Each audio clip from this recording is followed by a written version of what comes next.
Along with Linus Ullmark trade speculations, Jake DeBrusk's contract has been one of the biggest stories this offseason so far for the Boston Bruins. And from what we know right now from Don Sweeney, things are still very far apart in their negotiations for a new contract on this Bruins team for next season. So we're going to be talking about here in this video the possible replacements that could be inbound on the Boston Bruins lineup next season for Jake DeBrusk if the contracts do continue to go south. And just the whole contract situation as a whole here in this video. Before we do, though, we know that 81% of you guys watching right now are not subscribed to the channel. You're looking for a spot to get all of your Boston Bruins news this offseason. We're going to have a very busy one. I'll be keeping you guys up to date with every single bit of it, so make sure to hit the sub button.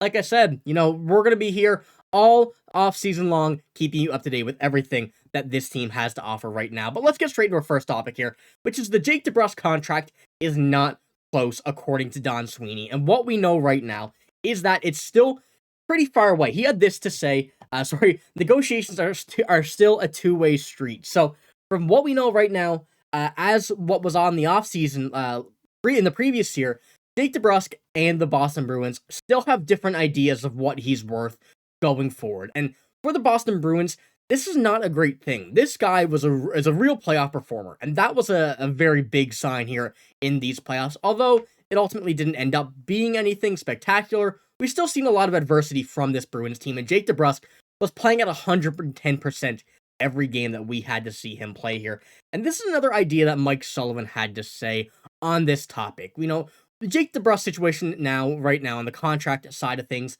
is pretty known throughout the Boston media, throughout the city of Boston and whatnot. And this is what he had to say about this. With the Bruins seemingly far apart on JD and Neely citing speed as a major point of improvement, I'd imagine they take a run at free agent Jonathan Marchessault. The right winger, a small guy but speedy, skilled, and experienced. Just a thought.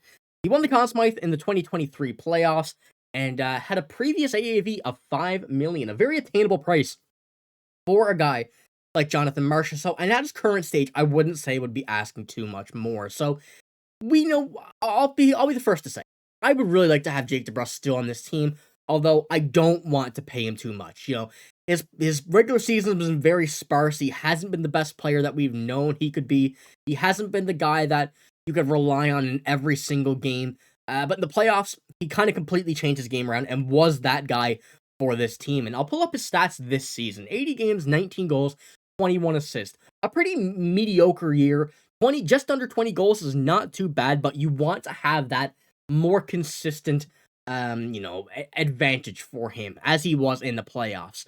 If he had a playoff regular season, going into next season, I'd absolutely pay him the contract he's on now. However, it's just a lot of unknown with Jake DeBrusk, and from what we have seen, there hasn't really been any consistency to back that idea. So, could this be the end of Jake DeBrusk here and the beginning of a guy like Jonathan Marchessault? And if so, could he be the perfect replacement? That's a really big thing that we're going to have to go off of here, is if Jonathan Marchessault could fill and exceed the placement, the role that Jake DeBrusk had for this Bruins team. And Jake DeBrusk's been here a long time. He's been here his entire career. He gave a lot to this city, and there's a lot to this team, and he's a guy that you'd love to have, but you just can't right now, unfortunately, which is not the best. However, let's move on. We need to see some new stuff. This Bruins team needs to get better. And who other than Jonathan Marchessault could do that? The right winger scored a career-high 42 goals in the 23-24 season.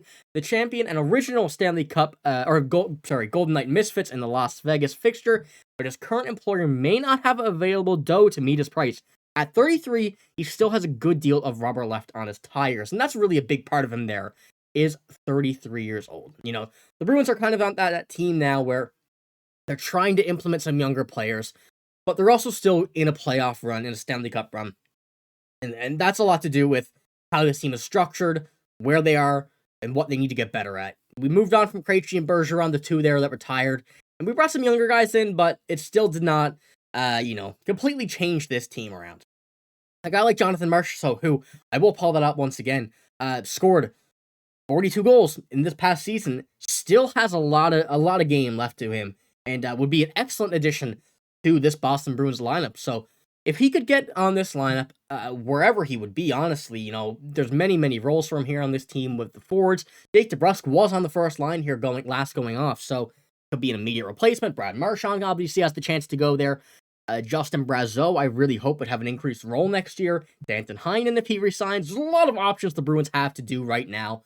And I think Marchand would be a great addition. So let me know what you think about him. But there still are many, many other options that this Bruins team could go after. And let's just touch on a few. What are some other players that could fill in this role for this team? Obviously, I'm going to pull up the first one, which we just read, is Jonathan Marchessault. So I just want to talk just a tiny bit more about him. He is another top candidate for these guys via free agency. Not a trade relation or anything, via free agency. And from what we've seen, obviously, a very, very good season. All 82 and 69 points. -2 on the season, but that don't really matter, to be honest with you. As a whole, that really has a big thing about situation and all that kind of stuff. But great defensively with a 57.3 Corsi, a 15.8 shooting percentage on the season, and just about under 20 minutes on ice per game for him. And at 33, really shows that his tires are still kicking. Lots of rubber left on him, as you've seen there from that Athletic article. But let's move on to another group of players. Some players that we know we love that we would like to see back in Boston. One of those being Tyler Bertuzzi. Sweeney is certainly familiar with the former Bruin, who was a good fit upon arriving in Detroit. 22-23. He initially wanted a term when discussing an extension with the Bruins and went to unrestricted free agency last year when the Bruins couldn't give him the security he wanted. By the time the market settled and there was no long offers available, the Bruins had already spent that little cash they had. He's a greasy winger who can play both sides and is not afraid to get into the dirty areas.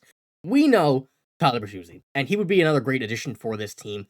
However, I don't know if he will be returning. I would love to see him back, but it's just another option where we don't know the situation between the two. He wanted the long term, the business decision that you couldn't bring him back, but maybe if they have a reunion now, I would still be very up for that. Another one's Anthony Duclair.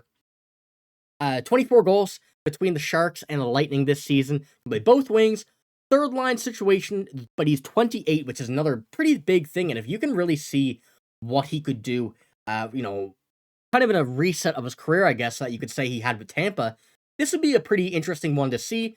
Not too much risk, and you could have a pretty high reward out of him, but still, once again, and really a big part of an unknown for him, whether or not, what money he'll be making, along with how good he'll be in a new situation at 28 years old and whatnot. 11 points in the playoffs, though, so you can't really complain about that. But let's move on, with the Lightning. Let's move on to Vladimir Tarasenko, another one who I think would be a very great addition. Still on the older side, however, definitely got a lot of kick to him left.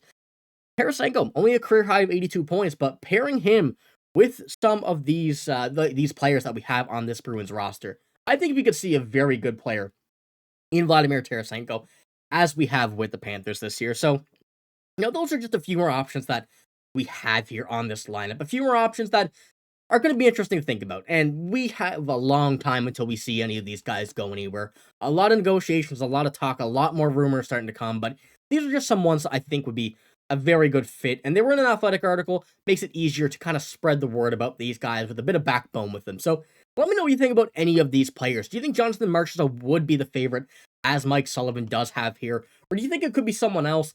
Anybody on this list? Anybody that, isn't? There's a lot of options the Bruins have to think.